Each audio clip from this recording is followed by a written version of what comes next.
welcome to the Litigation Psychology Podcast, brought to you by Courtroom Sciences. Dr. Steve Wood. Joining me today is Brent Turman. Brent is from Bell Nunnally in Dallas. Brent, how are you? Doing great, Steve. It's good to see you again. I know, I was gonna say, good to see you, man. I mean, this is now number three. You are joining a very elite class of guests who have come on multiple times. Let's make the third the best. Let's go. Now, and the reason why I bring you on is because it's always fun to talk to you because you always bring a different kind of bent to the discussion. Because obviously, we've talked with you before about a lot of stuff that's come up in the entertainment industry, and a lot of your stuff focuses on that or music when we did with Kanye West. So I think you bring an interesting tactic or an interesting bent to the topic. So today, what we want to talk about, by the time this episode airs, the new episode should likely be out for Suits LA. But we're going to go backwards a little bit and we're going to talk about the original Suits. I know you're doing a CLE on that topic, and I want to give you some time to talk about kind of what your CLE is about, but then dive more into a lot of the things that goes on in Suits that maybe people don't necessarily recognize. Yeah, so thank you, Steve. I'm on my virtual road show right now for presentations for something called Ethics Lessons from Suits. And I originally wanted to do this whole presentation, man, like 7 or 8 years ago, but it was just this stale show that I loved but wasn't popular. And then because of Netflix and streaming and the pandemic, it just blew up again. In 2023, it was actually no, it's number one in minutes. And right behind it, I remember was Bluey, the show with the Aussie dog Yeah. that my kids love and my wife cries when she watches.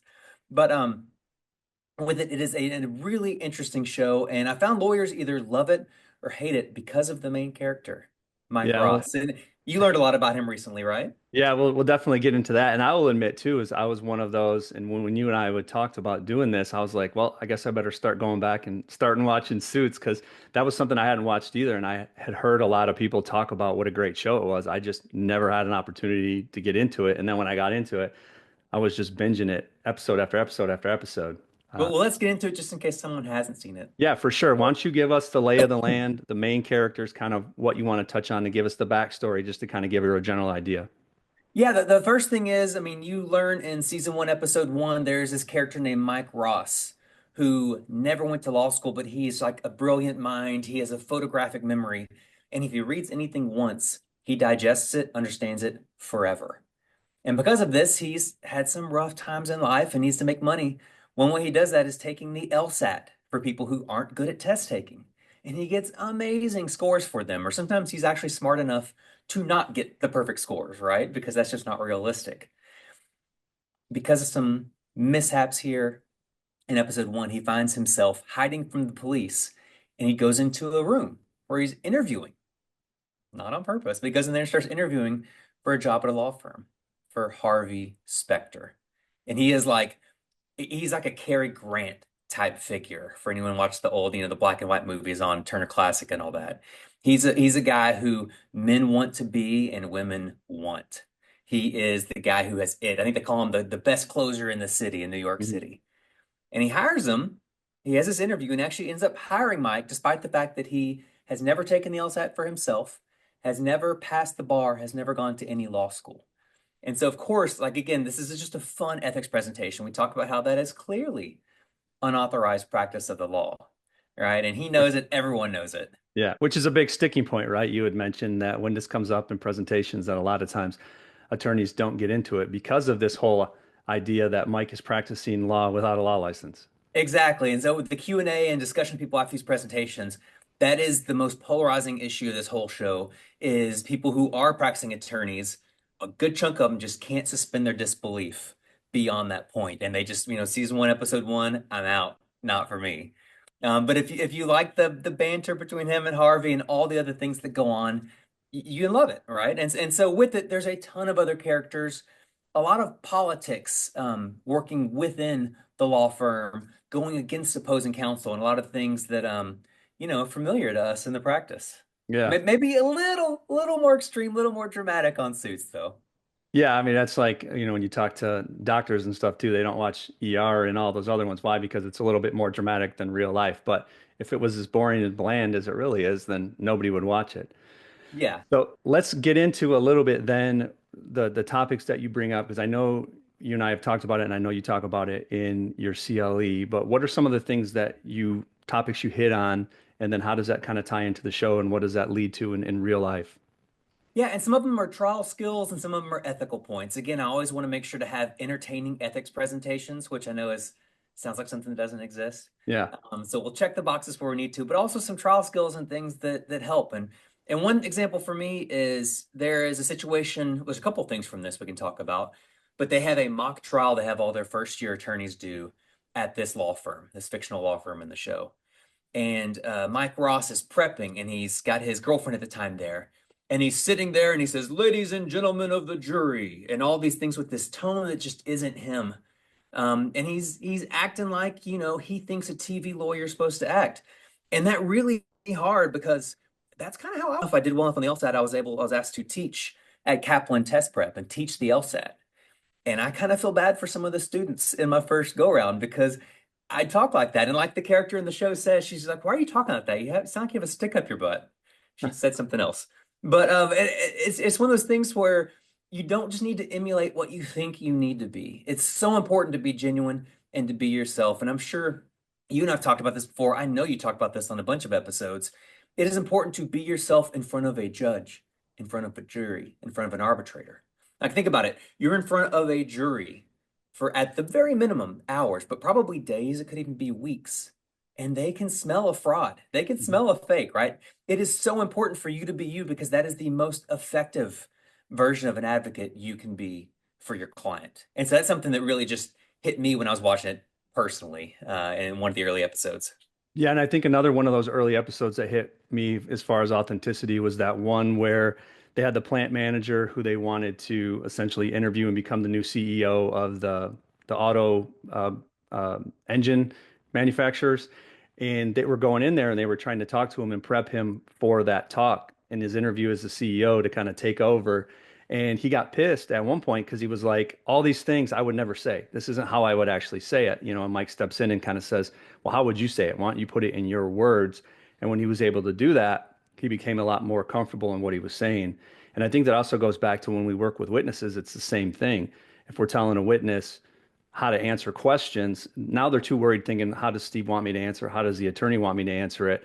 And then they just sound unnatural and they just can't get over that cognitive block. But if you get them to the point and say, hey, I don't care how you say it how you're going to say it.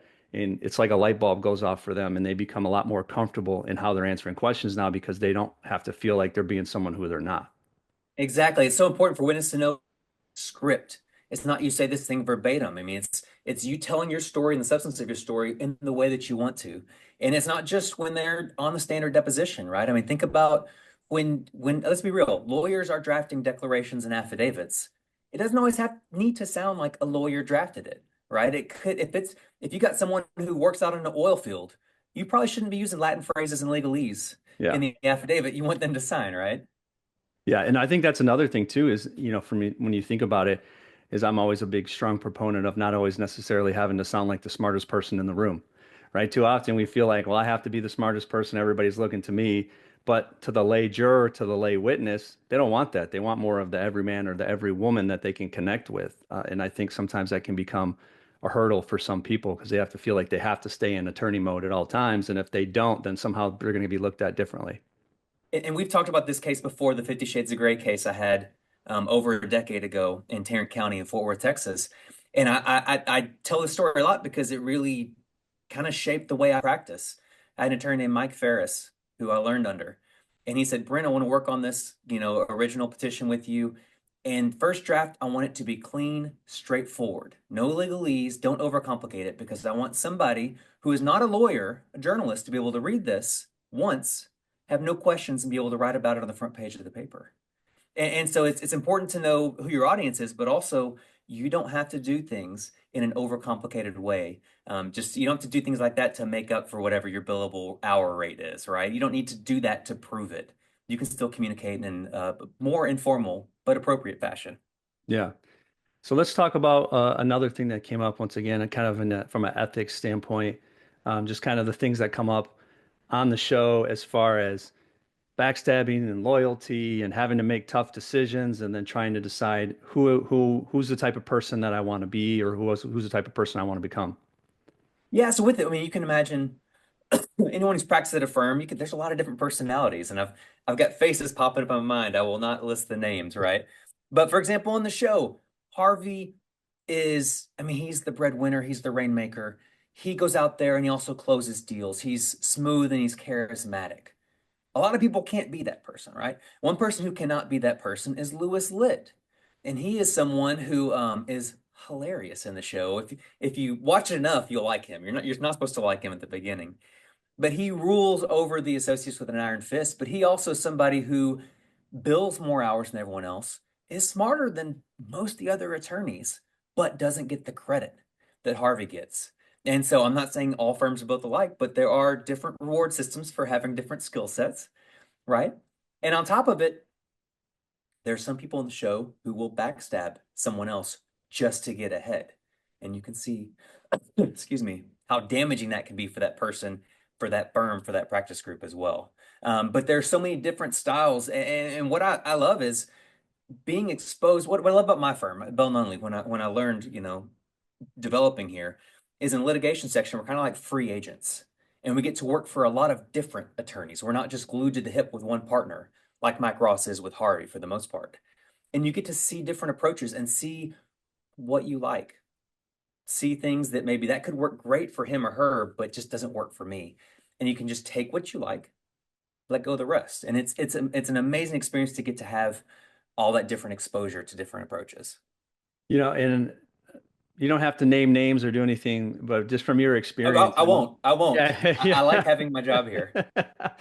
But I guess though, and even just in passing, without even naming names, I mean, though that whole idea, at one point Mike does do some work with Lewis, and then all of a sudden now he has to like split loyalties and split time, and potentially make decisions, that And might I be don't know, counter.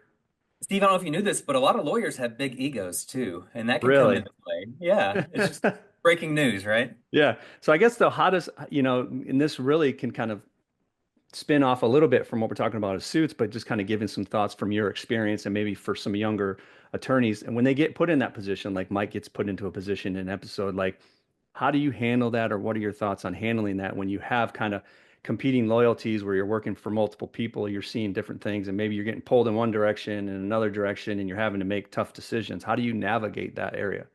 Yeah, and so to be clear, this is not me talking about my current firm. I just want to Correct. Let's disclose that at the disclaimer beginning. there. Sometimes when you're lower down the ladder, the solution is you just have to work more and get it all done.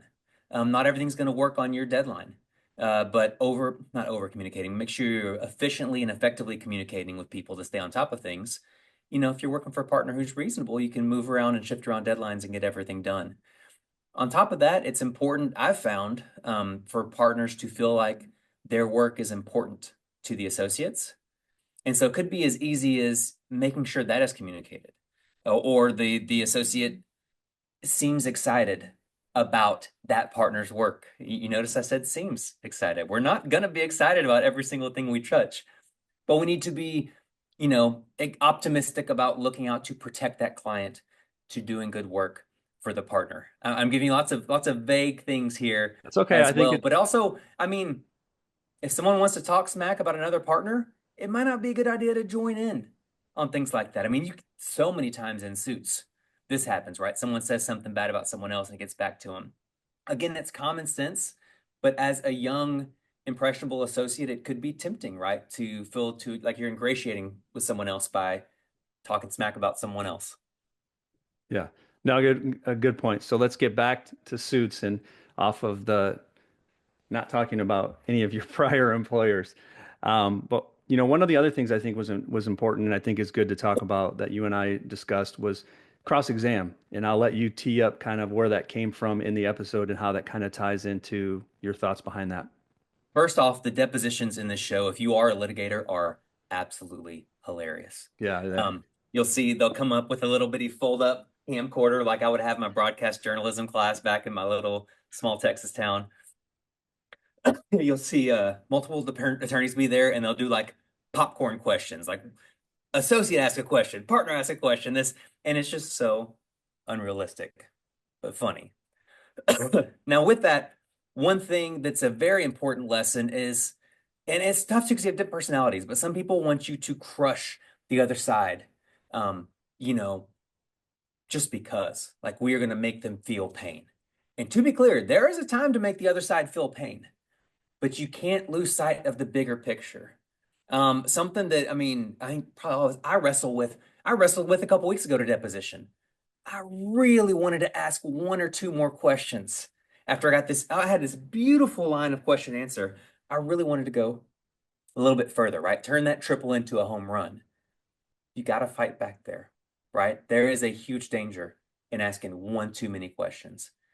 And a lot of times it's going to start with something like, so you're telling me that blah, blah, blah, blah, blah, or something like that, right? You can feel it when it comes on, but that is the biggest urge that I constantly fight with internally to make myself remind myself, don't push it too far because you will give that deponent or that witness a chance to undo all of the harm that you just caused them. Yeah, in that scene in the show where Mike is cross-examining Rachel, who is his love interest in the show, in it, he starts to break her, right? And then he kind of pulls back, and then he goes over and he's talking to who's playing the mock plaintiff attorney, and the mock Mhm. plaintiff attorney, who's one of the other younger associates, basically says, "Don't stop. I want you to break her." Um, his own witness, but it was for the mock portion of it, and Mike chooses not to do it. And I think what was interesting on that is one, he knew kind of when to stop. He had gotten his point. But other thing I found actually interesting too is, and maybe you can talk a little bit about this, is that Jessica, who's the head partner of the firm, basically calls Mike weak for stopping his attack. Yeah, and it's all going to be extremely subjective, right, for different people. Excuse me. But no, with that, that doesn't make you weak if you're smart, right? There is an actual way to be strategic about this. And it's not the danger too of just going around and being a bull in the china shop and causing as much harm as possible is the jury can perceive you to be the bad guy. And think about it too. A lot of times these depositions are videotaped. Sometimes I have chosen to play videotapes at state court in Texas cases when I have a live witness on the other side there because I love how much of just a mean, terrible person the other attorney sounded like at the deposition. And you can use that to your advantage. And so again, I mean, it's all our performance, right? This whole thing we do, there's so much skill and that goes into it, but we have to think this is a performance as well. And it is so important, not only how your client is perceived, but how you are perceived. And again, there are times when you need to amplify things, when you need, there are times where I have calmly, without raising my voice, gotten the other side to jump up out of the chair at deposition and curse out my client, spitting across the table, red faced. There are times to use that to your advantage, but not always. Again, it's just with litigation. It's not a one size fits all. Yeah, and that makes me think of a case I worked on where we had worked with the witness in that trial. Plaintiff counsel was just going at him and going and going and going and going, and he kept his cool, he kept his composure, and of course he got frustrated after the fact, but kept his composure in front of the jury. And afterwards, talking to the jury really didn't like that attorney because of that. He seemed like a bully, and they were reading off of the fact that here's this guy up there trying to give testimony. He's calm, cool, and collected, and here you are berating him. And to your point, you think you're scoring points, but what you're doing is irritating the jury. Well, and you get it too. I mean, frankly, if a jury likes me more than the other attorney, it's only going to help my client, Yeah. right? On the flip side, if they think I'm a bully, bad person, that's not going to help my client. Absolutely. All right, Brent. So what else you want to talk about? What else comes up for you in suits that you think is relevant and that you discuss in your CLE? You say it one more time, Steve, kind of cut out on my end. That's all right. What other topics do you want to talk about that you've seen from the show Suits and that kind of resonate with you from an attorney's perspective? Yes, and so there's I don't remember exact and oh, I know what it was. There's a case where Harvey and his firm represented a client in the financial industries, and they had an insider trading scheme. And they actually set up to where one of the lower level employees would have made a trade based on insider knowledge without knowing it. And then she was the fall girl when things went wrong. Well, Harvey was investigating as they're preparing for this trial, and he learned that one of the executives of that company orchestrated this whole deal. right? He orchestrated this insider trading ring and benefited from it. And so there are multiple executives in a meeting, and Harvey's bringing this up, and the executive who did the wrongdoer had a bunch of four-letter words to say. He was very upset about this. He's like, Harvey, you can't do this. I've been working with you for years, and you're my client. You do what I tell you to do. And Harvey goes, no, no, no, no, no. He still says a company name. This company, that's my client. You just work for them. You are not the client, and your interests are adverse, and therefore I have to take the client side. And these are the things that we learn in law school, and they're common sense, but it's interesting. These things actually do play out in real life. And it's so important, especially this is not something for lawyers need to do differently, but when you have a client who is new to working with lawyers, a client who is a startup, for example, and your point of contact is the C-level person, GC will probably get it right, but someone C-level, president, founder. It's important at the very beginning, of course, in your engagement letter, but also to make sure they know if something like this happens and if your interests are adverse to the company's, I have the company's back, not yours. And again, it's common sense, but let's talk about it at the front end before it's actually a situation that is could be so awkward, right? You can ruin relationships if that happens and they feel blindsided by you, their lawyer. Yeah, no, that's definitely a good point that sometimes you get that push pull and then you have to ultimately remember who the main client is. And sometimes you have to have difficult conversations, but at the end of the day, your main interest is to the client. Mm-hmm. You know, And you have to know who your client is. That's the issue, right? There, yeah, it's not that person. It's not Mr. Director, Mr. President. yeah. You know, and I want to talk about one other thing before I let you get out of here. You know, when we're talking about ethics, and one of the things that comes up, like I said, multiple times on the show Suits, is that kind of who I want to be, you know, and who I think I should be and who I want to be. I think that's another thing too, probably that, you know, younger attorneys early in their careers are trying to kind of find their space about do they want to be more like a Lewis or they want to be more like a Mike, and is there a good and bad and otherwise, but just how to help navigate that kind of ethics and the decisions that First, I have a question for you. Who do you want to be like from the show? I personally, I like Harvey, obviously, because like you said, every You man have wants to be to. like him. Yeah, yeah, no, he's really good. But at the same time, I think personally, I fall in more in line with Mike, Yeah. where I wouldn't crush the witness, and I would probably make the tough decision that was more ethical. But that's just It's me. because you're a good person, Steve. Yeah, You're I a good try to be person. right. Well, yeah, with this, one thing I tell a lot of younger lawyers, that was told to me, and again, to be clear, nothing I'm saying is about this firm I work at. I worked at other firms before this.